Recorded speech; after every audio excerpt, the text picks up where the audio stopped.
Bonjour à tous. Coup de chaud et même coup de panique à l'Elysée, à un peu plus d'un an normalement du grand départ, parce que s'accumulent de vrais problèmes. Tout le monde est lâche. Alors mais tout le monde est lâche, vous allez voir, il y a une grande enquête qui vient de sortir, c'est crépusculaire à l'Elysée, en ce mois d'avril qui est décisif par ailleurs pour leur procès américain extravagant contre Candace Owens, et je vais en parler parce qu'il vient de leur arriver un coup dur, et puis sur le fond, et c'est peut-être encore plus important et intéressant, des dossiers que Macron portait personnellement sont en train de se prendre le mur.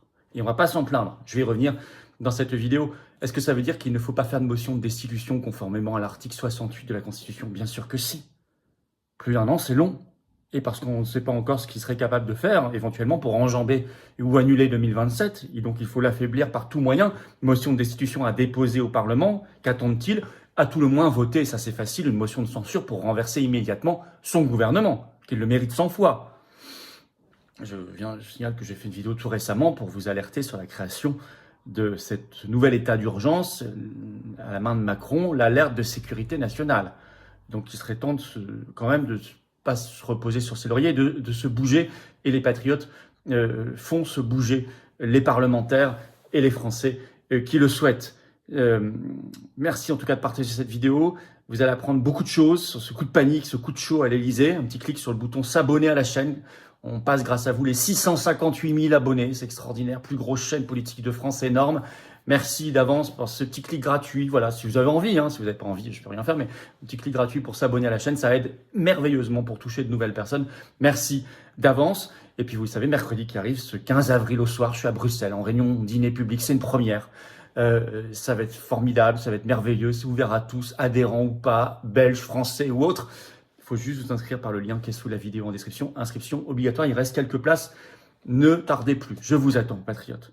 Voilà, si vous voulez ici un vrai mouvement, authentiquement de résistance, indépendant, qui n'a pas un centime d'aide publique, qui n'a pas de milliardaire, qui n'a pas de princesse dans la poche, qui n'a pas de copain du système, pas d'oligarchie, mais qui se bat avec le peuple, pour le peuple, eh bien venez aux patriotes, plus grand mouvement de résistance et souverainiste de France, indépendant, pas de financement public, mais on renverse les montagnes, on fait sortir les sujets, on est dans l'action concrète, encore nos militants tout ce week-end, sur l'essence, surtout sur le Frexit, sur tous ces sujets, sur la paix. On a besoin de vous maintenant, et vous allez rejoindre des gens formidables, des gens bien, des belles valeurs, des gens qui pensent comme vous près de chez vous, en adhérant ou en réadhérant. Pour le faire, adhérez ou réadhérez aux Patriotes dès maintenant, c'est le premier lien sous la vidéo en description, ou nous aider à faire nos actions par un don au mouvement, c'est le deuxième lien sous la vidéo en description. Les liens se retrouvent sur le site aussi, les-patriotes.fr, et ça fait passer vos impôts sous la barre, peut-être la ligne rouge, parce qu'il y a une défiscalisation, ça les fait baisser. Il y a 2 tiers de défiscalisation pour vous sur chaque adhésion, réadhésion ou don aux Patriotes, profitez-en. Ça fait baisser massivement vos impôts. Bravo donateurs et aux réadhérents, bienvenue. Aux nouveaux adhérents patriotes. On y va.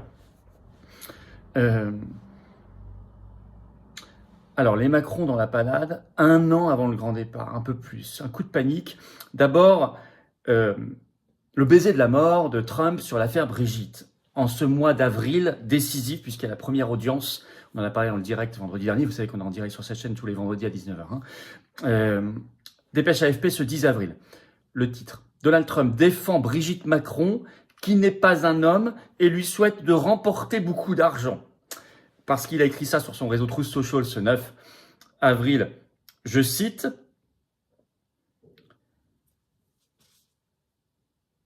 Donald Trump règle ses comptes sur son réseau Truth Social.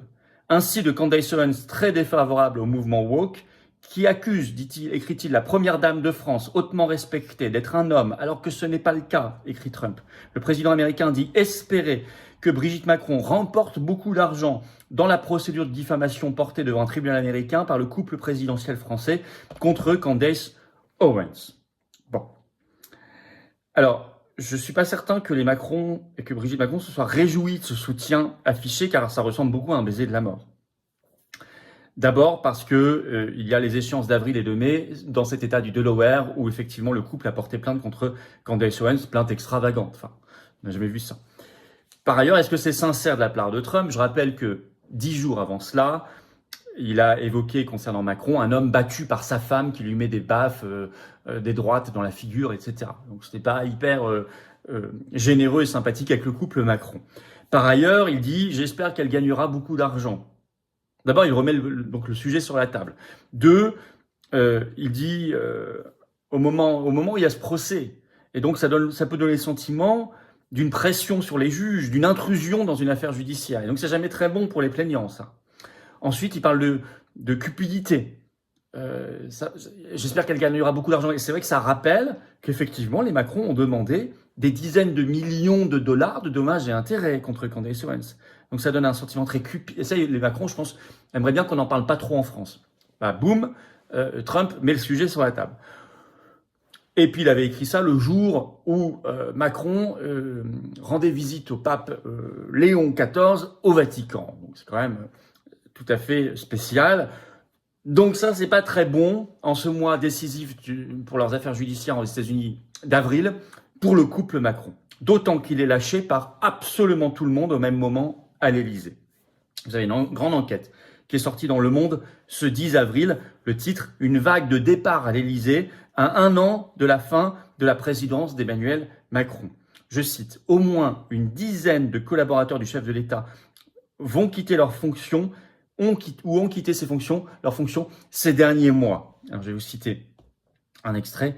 La dissolution de l'Assemblée nationale en 2024, en privant Emmanuel Macron de ses marges de manœuvre sur le plan intérieur, a dévitalisé la fonction de conseiller. Les couloirs sont vides, les téléphones ne sonnent plus personne ne sollicite leur avis, constate un président de commission à l'Assemblée nationale qui n'hésite plus à conduire les collaborateurs du chef de l'État. Même le secrétaire général, qui pourtant était récent parce qu'il avait remplacé Alexis Kohler, il s'en va. 1 an seulement, je cite, après son arrivée, le secrétaire général Emmanuel Moulin convoite déjà un autre poste alors qu'il était censé mener à son terme ce second quinquennat. Il devait quand même rester jusqu'à la fin du mandat en 2027. Il s'en va. Même son directeur de cabinet, donc vous voyez, c'est des postes absolument stratégiques. Il s'en va, je cite, et seulement après 5 mois. Après 5 mois passés rue du Faubourg Saint-Honoré, donc à l'Élysée, le directeur de cabinet d'Emmanuel Macron, Georges-François Leclerc, prépare lui aussi ses cartons. Ce préfet, proche du ministre de la Justice Darmanin, s'est effrayé un chemin dans le cercle rapproché du chef de l'État fin octobre 2025. Mais la greffe n'a jamais vraiment pris entre ce haut fonctionnaire la réputation d'homme clivant, pouvant piquer des colères terribles et les collaborateurs de l'Élysée. Il s'en va après 5 mois. Autre départ, départ des 2 secrétaires générales adjointes, ce sont 2 femmes, qui s'en vont également. Donc le secrétaire général, ces 2 adjointes s'en vont, le directeur de cabinet, tout ça avant le terme prévu. Alors on pourrait dire, oui, mais il est en fin de mandat. Oui, il y a classiquement en fin de mandat, surtout quand on ne peut pas se représenter, bien sûr, des départs. Mais là, insiste cette enquête, et ils ont raison. On a des départs qui n'étaient pas prévus, de gens qui avaient prévu quand même d'aller au terme du mandat, des départs parfois à des postes stratégiques au bout de quelques mois, tous les postes stratégiques en même temps, donc ce qui déplume complètement l'architecture de l'Élysée. Et à ce point-là, parce que je ne les ai pas tous cités, c'est énorme. Donc il y a vraiment un problème. C'est crépusculaire à l'Élysée, crépusculaire. Et alors sur le fond, Macron, et c'est heureux, est en train de se casser les dents sur des sujets qui lui tenaient beaucoup à cœur, sur le fond. On va parler du premier concernant la Nouvelle-Calédonie, les accords de Bougival, vous savez, qui donnent en fait, sans le dire, c'est ça qui est vicieux, contre 3 référendums locaux, contre encore le résultat municipal dernièrement en Nouvelle-Calédonie, qui ont à chaque fois voté contre l'indépendance et pour la France. Eh bien non, il voulait, par ces accords vicieux de Bougival, qui avaient été concoctés à l'époque aussi avec Manuel Valls, ministre de l'Outre-mer, donner de fait l'indépendance, qui aurait signifié en plus, quelques années plus tard, d'entrer dans le giron de la Chine. Bon, eh bien, Macron avait beaucoup à cœur ce dossier, Les accords de Bougival, il les avait même personnellement complétés par les accords de Élysée-Oudinot. Donc ça devenait les accords de Bougival, Élysée-Oudinot. Eh bien, le 3 avril, une motion de rejet à l'Assemblée nationale a fait que, poum, le projet de loi constitutionnel pour faire entrer ces accords dans la Constitution ont été balayés. Alors ça, c'est pour Macron une catastrophe, parce qu'il s'y est beaucoup impliqué et parce qu'il y a un truc louche là-dedans, évidemment.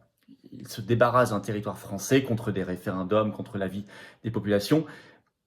Probablement y avait-il un intérêt personnel, comme souvent dans la carrière de Macron. Échec. Alors là, on parle maintenant de la loi Yadan. Vous savez, on en a parlé, on a dit qu'on était contre, parce que cette loi n'a rien à voir avec la lutte contre l'antisémitisme. Par contre, elle a tout à voir avec une nouvelle loi de censure et qu'on croule sous les lois de censure contre la liberté d'expression et que nous, aux Patriotes, on veut supprimer toutes les lois de censure et sortir de l'UE pour justement se débarrasser aussi de la censure liée au règlement européen DSA de censure et de chat control et tout le reste, porté donc par une députée macroniste Caroline Yadan.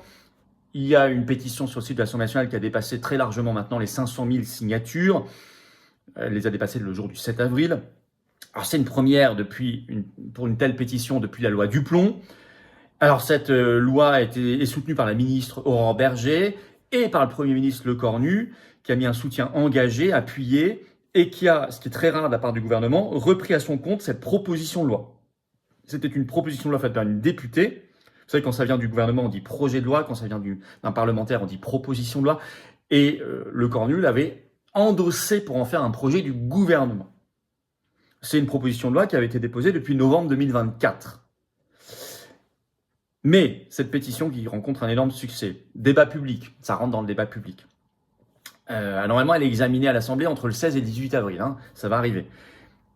Monter des débats, y compris dans les milieux académiques. Il y a eu des pétitions de professeurs. Bon.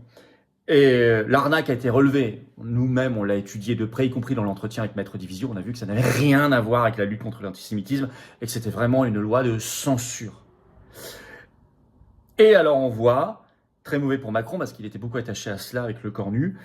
Le PS, par exemple, en janvier dernier, il s'était abstenu sur cette loi en commission à l'Assemblée nationale. Et là, Olivier Faure, premier secrétaire du PS, annonce qu'il va voter contre en plénière. Et non plus simplement abstention. Et même le MoDem de Bayrou, un article de LCP ce 7 avril, je vais citer un extrait. Alors, je cite que la pétition contre la loi Yadan est sur le point de franchir le cap des 500 000, ce qu'elle a fait largement entre-temps. La porte-parole du groupe Les Démocrates, MoDem, Perrine Goulet, estime qu'un report des débats sur cette loi permettrait d'apaiser les choses. On a une interrogation parce que c'est un texte qui divise.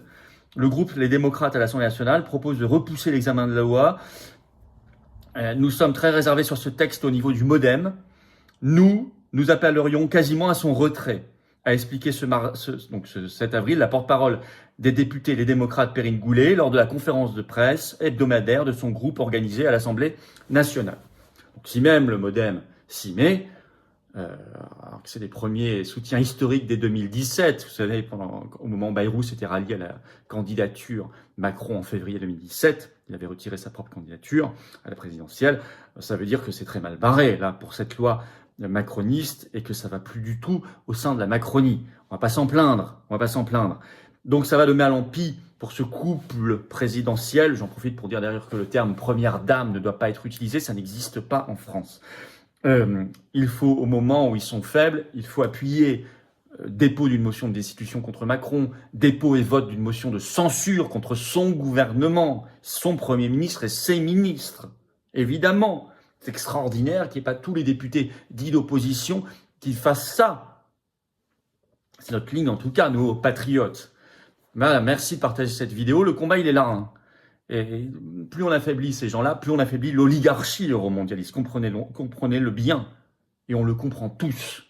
Et on agit surtout aux patriotes. Merci de partager cette vidéo. Un petit clic sur le bouton s'abonner, clic gratuit en dessous à la chaîne aidera énormément. Toucher plus de monde si vous avez envie. Voilà, si vous n'avez pas envie, je ne peux rien faire, je vous respecte. Mais si vous avez envie d'aider à toucher plus de monde, un petit clic gratuit sur s'abonner, ça aide beaucoup. Grâce à vous, on dépasse les 658 000 abonnés. Quel succès! Continuons. 700 000 abonnés, on fera un énorme événement en direct pour célébrer cela. Ce 15 avril, mercredi prochain, je suis le soir à Bruxelles en réunion publique, dîner réunion publique. Vous pouvez encore vous inscrire par le lien sous la vidéo en description. Et bien sûr, je vous attends, patriotes. Voilà, vous pouvez adhérer, réadhérer ou faire un don au mouvement. Alors, si vous avez été adhérent, réadhérent ou donateur au titre de 2025, en ce moment, c'est les déclarations d'impôts pour avoir les 2 tiers de défiscalisation, je vous rappelle que vous n'avez pas besoin de mettre le reçu fiscal. Le reçu fiscal, nous, on les a qu'en juin. Voilà, les mouvements politiques, ça fonctionne comme ça. Et dès qu'on les a, on vous les transmet. C'est pour contrôle éventuel a posteriori de l'administration fiscale. Mais pour la déclaration, vous n'en avez pas besoin. Il n'y a pas de souci, parce que parfois on reçoit encore des mails. Je vous rappelle le fonctionnement, il n'y a aucun problème. En tous les cas, effectivement, je vous attends dans le plus grand mouvement souverainiste et de résistance de France, les patriotes.